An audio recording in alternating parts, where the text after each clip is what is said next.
smooth, pleasing flavor. In the 60s, baby boomers watching television were bombarded with cigarette ads. Even popular cartoon characters were talking about the enjoyment of smoking.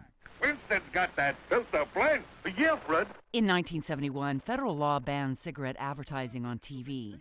Still, ads about cigarettes and tobacco products are all around us, and many seem to be targeting young people with such items as fruit-flavored cigars. There is also tobacco that kids can use while in school and not be detected.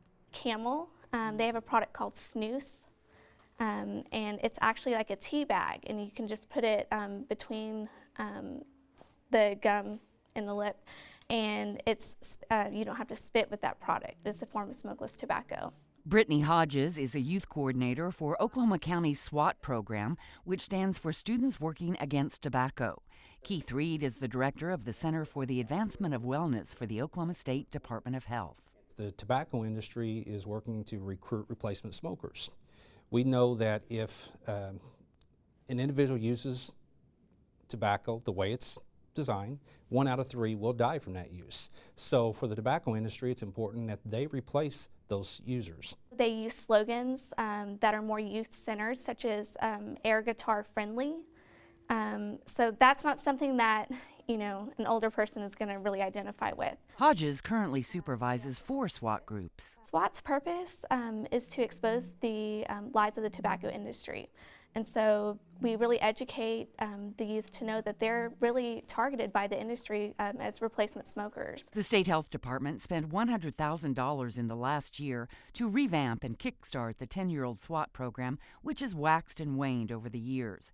Instructional videos which show how to create a SWAT group are located on the Health Department's website. How you guys doing today? At the Boys and Girls Club in Oklahoma City, 13-year-old Xavier Wilson is the SWAT Club president. He has high aspirations for his group. They'll tell their friends what it's about, and their friends will tell their other friends, and their friends will tell their other friends. They'll keep going on and on and on, and bam, you have 45 people in SWAT. So that's my goal this year. Tulsa County only has 1 SWAT club located in Collinsville. Members of the Collinsville SWAT Club made the front page of the newspaper when they convinced city councilors to ban smoking at public parks. Vicki Wagner is the new coordinator for SWAT in Tulsa County. She hopes to develop as many SWAT clubs as she can. We hope that we can replicate that and have as many SWAT teams as we can that really want to make a difference, that really want to, take their voices and let them be heard. The money for SWAT comes from the Tobacco Settlement Endowment Trust.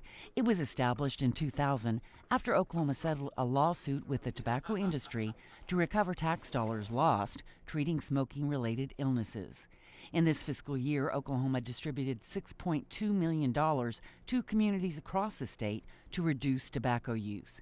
Vicki Wagner's salary comes from the trust. She has convinced every school district in Tulsa County to ban smoking on school grounds. Similar accomplishments have been made in other Oklahoma communities. In Oklahoma, we have about 248 school districts that have voluntarily adopted 24/7 tobacco-free policies. Now, that is not all the school districts. I think that's probably less than half. However, a lot of the larger school districts have adopted these policies. Therefore, we're covering about 70% of school kids in Oklahoma with 24/7 policies. Still, 20% of Oklahoma high schoolers do smoke. 13% use chewing tobacco or dip snuff. This group of teens at Tulsa's Webster High School is not representative of that figure. Statistically, at least one of these students should be a smoker. None of them are.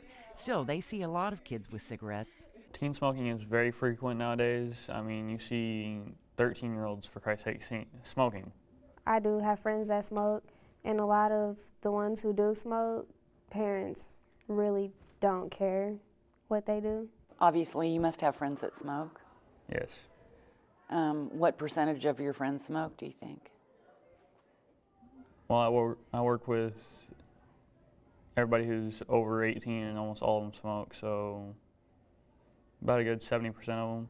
Shenke's Garrett says in her neighborhood, it's easy for kids under the age of 18 to buy cigarettes. Like corner stores, they don't ID for cigarettes, and they got cigarettes now that you can buy. Like one cigarette is like 50 cents or 25 cents, and they don't ask for ID no more. So no matter how old you are, you can get a cigarette for 50 cents. These students believe a lot of young people are influenced by those they admire, like hip hop and rap stars who are seen smoking in their music videos. A new ad campaign has just been launched by the state to combat those images. That you can end up looking like this.